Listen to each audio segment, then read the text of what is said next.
it's Meredith. How are you today? I hope you're wonderful. Today we're going to talk about Mercury. Where is Mercury in your chart? You need to know. And I'm going to tell you about all of the secrets behind this powerful little planet. I'm going to give you the scoop. It may take me 2 videos because Mercury is deep. All the planets are deep. A lot of people ask me about Mars and Venus compatibility, but having good Mercuries with somebody who you care about is so critical and so important because it's the compatibility up here. Can you get your minds in synchronicity? Can you accept what this other person is thinking and feeling? Can you mend your differences, right? And that goes way beyond what Venus and Mars do for us. I want to tell you, having a good Mercury really ensures long-term compatibility in your chart. You want to have some good aspects, not only from your Mercury to their Mercury, but to the other planets in your chart to their Mercury. So even if you don't have a great Mercury compatibility with your partner, like me and my partner, we have Mercury squared, but we have so many other compatibilities, including our Venus and our Jupiter and our moons to the other person's Mercury. And so it's really hard. It's really hard to stay mad at my person. Yeah, my husband, because Mercury in the chart has some really good connections. Stick with me through this whole video because I'm going to talk about Mercury when it's an aspect to those different planets. So what does it mean when you have a strong Mercury Sun connection, etc.? Okay. Mercury rules the nervous system. It rules your brain. It rules your memory, your hearing, your lungs, how you breathe, your hands and your arms, and your tongue and your mouth. Mercury, of course, shows us our communication, all kinds of communication, our talking, our writing, our thinking, even our mental telepathy. And it is also our intelligence and our conscious perceptions. It's the way in which we reason. It's how we reason, and it's everything connected to our mind. So it's pretty darn critical. It rules our ability to learn. It encourages us to learn, and what do we want to learn, and how do we learn, and how do we study, and what subjects are interesting to us. Our Mercury will show us that. It is our perception. It is the paradigm that we build, our ability to express ourselves. So I'm showing you in every one of these videos, I'm showing you my Mercury. It's also the sound of our voice. Yes, it is the sound of my voice. I'm thinking actually I need to get a microphone so I can have my voice a little bit effortless and intimate. What do you guys think? Should I have a microphone? I want you to think of Mercury as neutral energy. It's not necessarily feminine or masculine. I want you to think of it as androgynous. It's a they or them. And it can show us if we express in an introverted or an extroverted way. Are we ambitious or lazy with our minds and with our desire to learn? Are we more pessimistic or optimistic or realistic? Also, it will show us how secretive we are. If we're deceptive or if we're protective, if we're territorial, and if we have a competitive mind. It will even show you how mysterious are you. And are you comedic? Are you witty? Are you funny? That's oftentimes your Mercury. A brilliant wit, an intellectual, witty sense of humor that clips at a fast pace, that's Mercury. And that's Mercury probably in an air sign. We're going to talk about the different signs. Remember that the power of your mind is just so critical and so important that many people believe, including me, that you will become that which you think most of. So we want you to have a good mental filter. So your mind's thoughts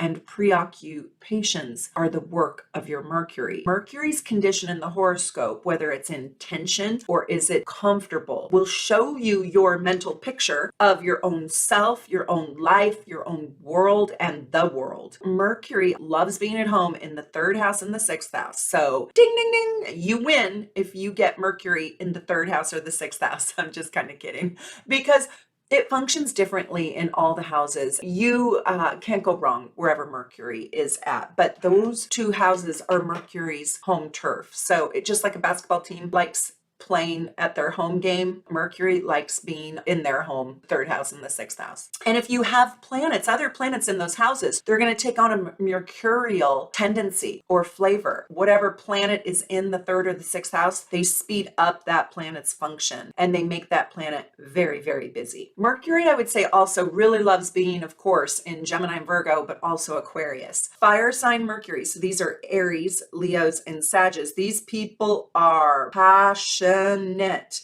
They process very quickly, very impulsively, very spontaneously. It doesn't take a lot of time for them to get to the answer. They're not baffled. They're not that confused. They know their preferences. They speak in their preferences. They know what they want, and they usually know how to get what they want. So tell me if you have a Mercury in Aries, Leo, or Sag. These people are very attached to what they think. You will know their opinion. It's really hard for fire sign Mercuries to accept the answer called no. They don't like hearing no. And they're creative thinkers and they can think outside of the box. So they can fix problems very, very fast, quick on their feet to solve a problem. They are the creative problem solvers and they are more spontaneous with their words. They might be the one that says, oh, my bad. I didn't really mean that. I didn't really mean that. And they probably really didn't. But they have a great enthusiasm and they usually have very big aspirations. They're usually very competitive. It doesn't have to be a cruel competition. They like to kind of spar. They like to kind of debate and they come boasting with a lot of opinions. They're really demonstrative, they're really dramatic, and they're super, super generous with their words. They're fun to be around because you just know where you stand with them. Okay, Earth sign Mercuries. Are you ready? That's Taurus and Virgo and Capricorn. These are the practical, pragmatic thinkers of the whole zodiac. These are the people that are a little bit more methodical in their thinking, and they like to savor. They like to suck on their ideas before they spit them out. Yeah, they are the opposite of fire signs. So Tauruses are going to take their time to reach decisions that are very pragmatic. Tauruses also kind of need to touch it to learn it. They're like kinesthetic learners. They also, once they reach their opinions, they don't change their minds very easily. And they stay very tried and true to the things that work for them. They're very loyal to their own minds, to their own thoughts. Virgo is painstakingly precise in its methodology. They are very careful and they need to be kind of perfect and correct. They beat themselves up. They are the critics. They have an eye for discernment. Capricorn is very structured thinking, building up to something. They also can conserve their thoughts. They don't like to waste a lot of thought. They don't like to just daydream. It's got to be productive thinking to feel good. But they can feel a lot of pressure, wanting to use their words and wanting to convey their thoughts in a very practical, pragmatic, honest, ethical, correct, accurate way. They like to use their words very effectively. So air signs, let's talk about air signs. Mercury loves being in the air signs. It feels free and wee in the air signs. Yippee! Mercury and Libra, who's got that? You know, it's just, they can think of the larger concepts in life with this placement. They can also think of the little details, although they prefer the bigger concepts. They can work in the mechanics of both, and big ideas can grow so easily with air sign Mercuries. In Gemini, it becomes fast on its feet. It becomes witty and smart and quick and chatty, kind of duplicitous. It can do two things at one time. It can learn very, very easily. And it's also super flexible, very adaptable, and non-judgmental. And if you guys have your Mercury and Gemini, go watch my whole Gemini playlist. I really do Gemini a lot of favors in those videos because I talk about Gemini in a really deep way. And I find a lot of astrologers just don't go deep, deep into the psyche of Gemini, and it's just fascinating. Also, by the way, I have availability on my schedule. If you would like to get a reading from me, I've got some availability. So just go over to soulnavigation.com and click the book a reading button. I would absolutely love to read for you if you want an in-depth astrology reading. It's super fun. Okay, Libra and Mercury is so expressive and so sociable and social and very diplomatic. It has a refined grace about it, a diplomacy. I think Libra and Mercury is both EQ and IQ mixed together. Aquarius, when you have your Mercury in Aquarius, you can be detached, you can be extraordinarily objective, you can be so broad-minded, you can be futuristic, and you have a compassionate and humane way about you towards others. You're kind of like everybody's friend. Friendship and expressing friendliness and friendship towards others is absolutely critical for Mercury in Aquarius. They are very interesting people because they're usually talking about uncanny things, and they are interested in everything. Okay, water signs are going to have their emotions, their feelings, and their hearts color their perceptions. So I want you to think of water sign Mercuries as perceptive. Fire sign Mercuries are passionate, enthusiastic. Earth sign Mercuries are pragmatic and practical, very refined and careful and calculated. But water sign Mercuries are perceptive. They can feel things in their subconscious and they rely on their intuition to guide them. They have this automatic sensitivity towards what other people are thinking and feeling on the inside. Cancer is going to be very sentimental. They're going to be warm and deeply connected through words to another person. Words are going to matter a great deal to Cancer. They're going to be very self-protective. They're going to not really reveal their thoughts. You might feel their feelings, but they don't reveal their thoughts with just a simplicity or an ease. So Scorpio in Mercury is very penetrating. They ask very piercing, very probing, very, I want to say, questions that reveal truth about another person. Like they just can get you with sort of a zinger to open you up, to unzip you, to unzip your mind. But they're very shy and they're kind of clever this way. They're very reserved about revealing themselves. They'll get you to just stand there naked and afraid.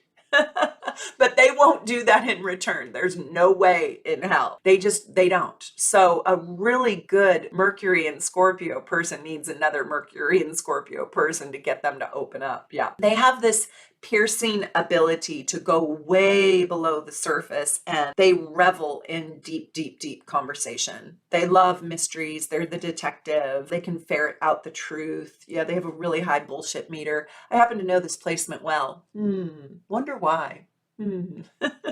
Mercury in Pisces is so compassionate and they want you to understand them. They want to understand themselves. They work their whole lives trying to figure themselves out, and they want to understand you and your life and their life and the universe and the world and the dog's life.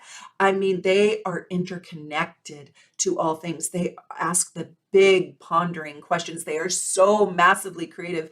They can daydream. They are the poet's mind. They're very romantic. They're deeply in, oh God, they are so intuitive, super psychic. They have a sixth sense about them. Now, what I want to do with you guys is I want to talk about the different aspects of the different planets to Mercury. So let's talk about the sun and Mercury. There's only one aspect that you can have between the sun and Mercury, and that's a conjunction, because Mercury is only 28 degrees away from the sun, within 28 degrees. So you're either going to have, chances are you're going to have Mercury in the same sign as your sun, or you'll have it in the sign before or after. So if I am a Leo, you know, hands down, I either have Mercury in Leo, Mercury in Cancer, or Mercury in Virgo. And that's it. That's all I could have, okay? Depending on where Mercury was at the time you were born. If Mercury is in front of your sun, by degrees or by sign, this is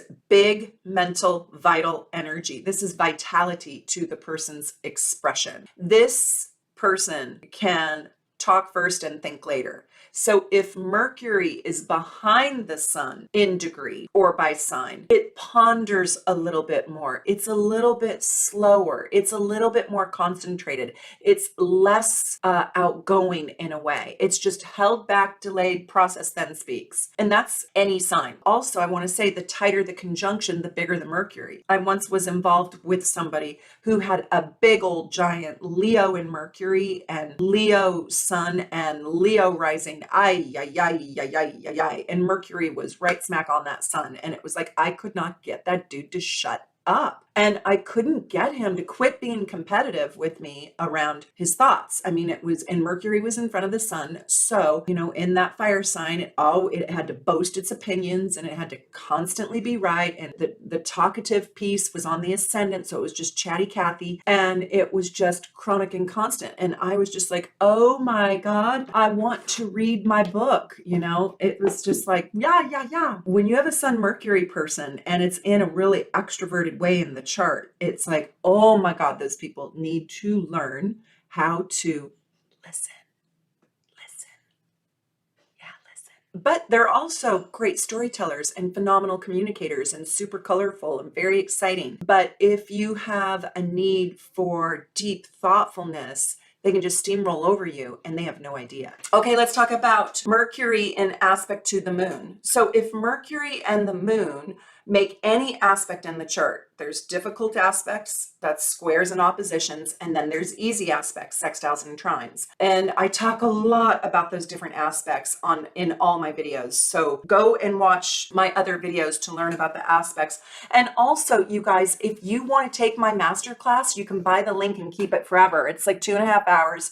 I teach you basically how to read your whole entire chart. It is so good. Just go to soulnavigation.com and click on Learn Astrology and it will take you to that video, and it's so affordable, but you will learn so much. Anyways, let's talk about the moon with Mercury. These people are usually very emotionally direct. They express their feelings. They express their authenticity. These people want to be deeply connected and involved with people that they care about. They want to talk to the people that they care about. They are so sensitive and so fiercely loyal to their opinions. I mean, they feel like their feelings are their opinions. In the shadow side, I'll just tell you, they kind of wonder like, why nobody else feels this? Like, how could you not feel this? They can't imagine that you could feel something different than what they are feeling. Big moon people and big moon Mercury people oftentimes are like that. They can be really emotionally quite brave. They usually can express from their hearts, so they make people feel good. I would say these are sort of the journal writers where they write their feelings in a journal. This is the talkative mom. If you have a moon Mercury aspect, I don't care if it is,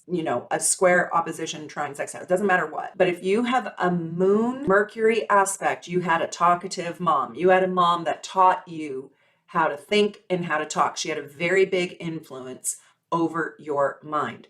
And you probably learned how to communicate, learn how to write, learn how to sing from your mama. Also, your aunts and uncles with this placement might be really important. So that would be your mother's siblings, because Mercury does represent our siblings, and then the moon is the mother. So this is also somebody who can be in conflict between their head and their heart. So tell me if you have a moon Mercury aspect.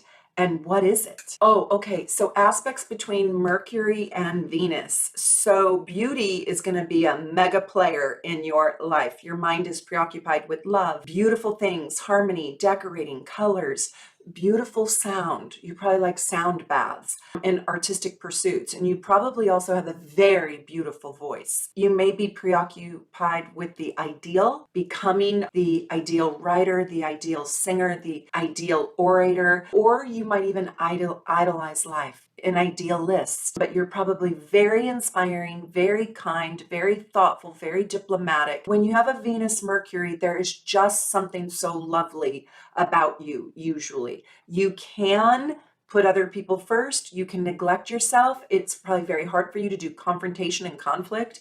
You probably need to learn that. You might feel like you can't say no. You might be too accommodating and too much of a people pleaser on the shadow side. Tell me where you have your Mercury-Venus connection if you do. Okay, let's talk about Mercury-Mars. This is a very loud person.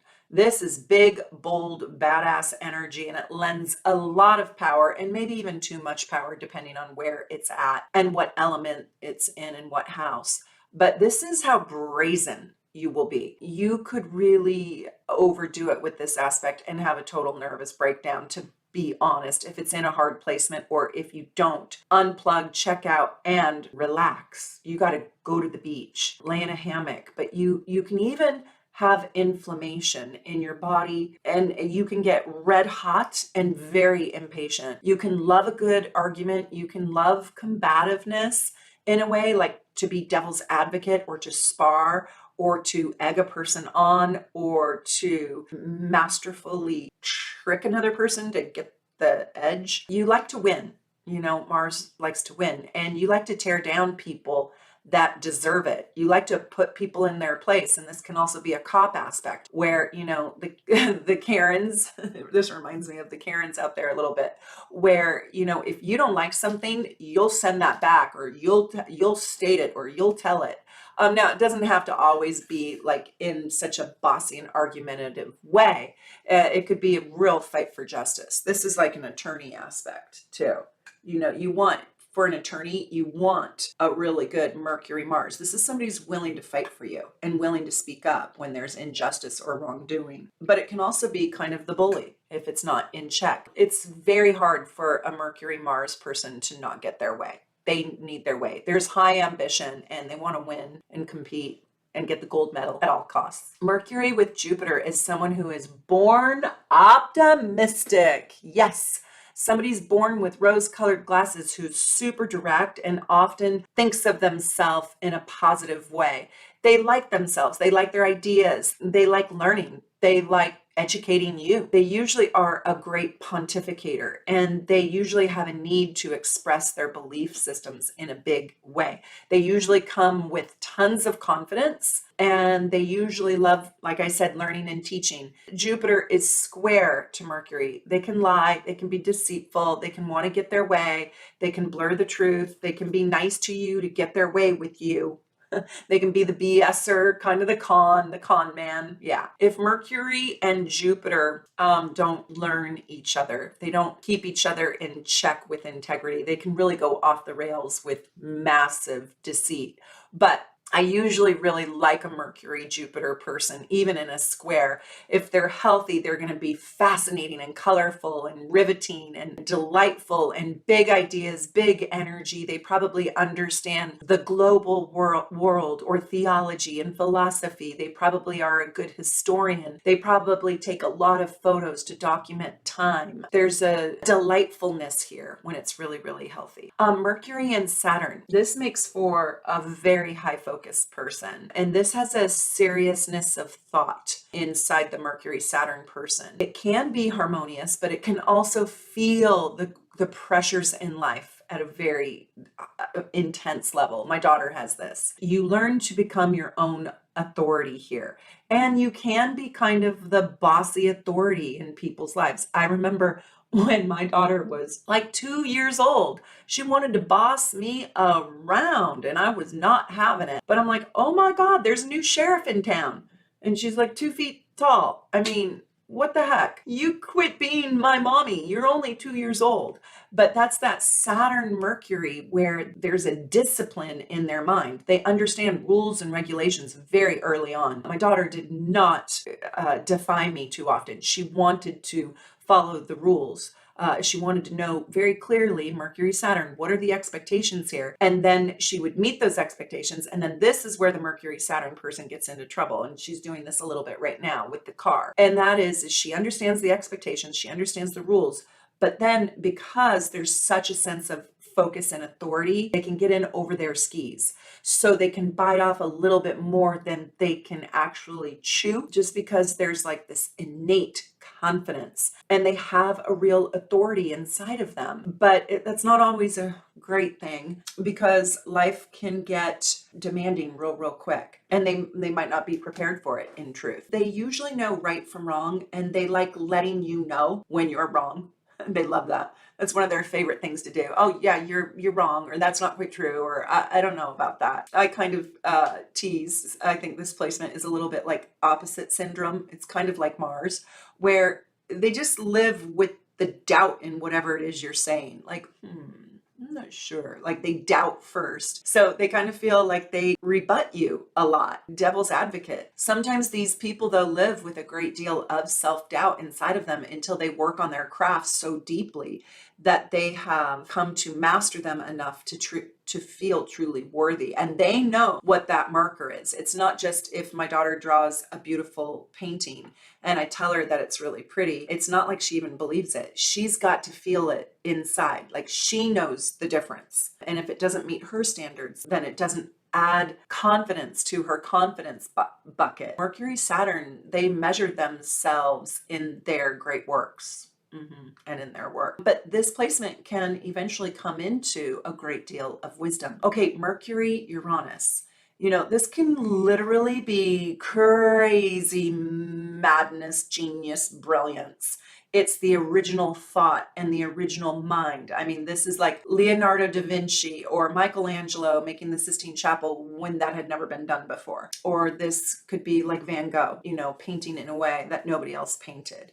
Or Degas. This is just the brilliant, brilliant mind, the futuristic self. This is the person who has futuristic thinking, can think of those patents that haven't even been developed yet. But they usually get to the same answers in a really different or unique way. So these are the absent-minded professors. If you've got Mercury in relationship to Uranus, you're probably unique, different, zany, willing to be different, willing to be individuated, willing to walk your own path, blaze your own trail, willing to go literally in the opposite direction. You probably are not a monkey see, monkey do. You're probably not a follower. This is also the mind of the astrologer. And this is very, very forward thinking.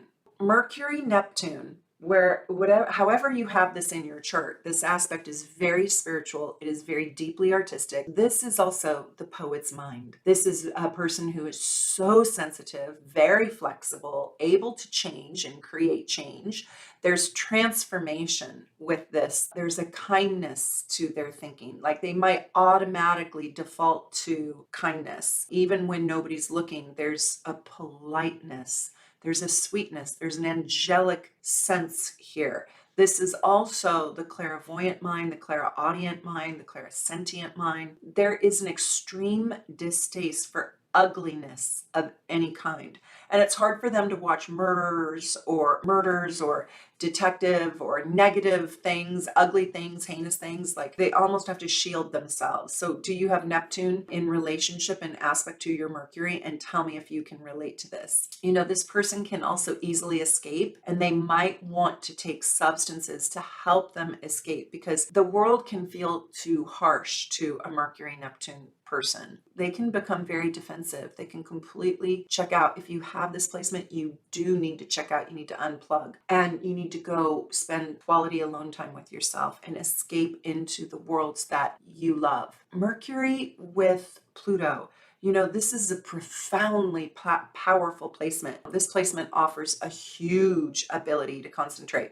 These people might have a photographic memory. These are the deep thinkers, and they're very interested in the subjects of sexuality and death and afterlife and the occult and the taboo, if you will. These people can have compulsive desires, and they can be very opinionated about their ideas, their issues, their challenges, their lives. Also, I want to say they are so powerful. These people can bend spoons. They can easily manipulate and persuade other people to do what they want them to do. They can be extraordinarily controlling. That's a good thing and a bad thing because they have a lot of willpower and control. These people are the people that can like levitate a table with their mental energy. These people will probably absolutely love probing all the mysteries in life. These are also the detectives. Your Mercury in aspect to your South Node shows how you thought in your past lifetime. And your Mercury in aspect to your North Node is how you are supposed to develop your mind. Now let's talk about Mercury in retrograde real quick.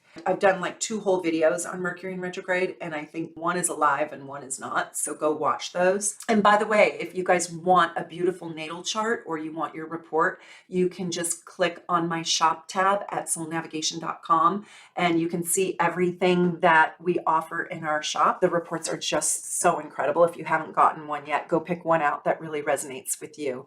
I personally, my favorite is the Astro Gold Package. If you know a little bit about astrology, you're probably ready for that. Oh, by the way, you guys, please please subscribe and hit the little bell because I'm going to be doing a few more random lives now where I'm doing chart readings. I just have to figure out how to share my screen. Anyways, so hit that subscribe, and because in order to comment, you have to subscribe. That's how we keep the trolls off of the site. But let's talk about Mercury in retrograde. When you're born with Mercury in retrograde, it's like your thoughts are brewing inside of you. It's sometimes a little bit harder to get your thoughts out. Sometimes it's a little harder to speak your mind, and you might be a little bit more inhibited, reserved, or shy, but you have to sort of like dig down deep inside of yourself to find your opinions and your thoughts rather than going outside in the external world to find your opinions. You will be shaped internally through your own process more so than having the external world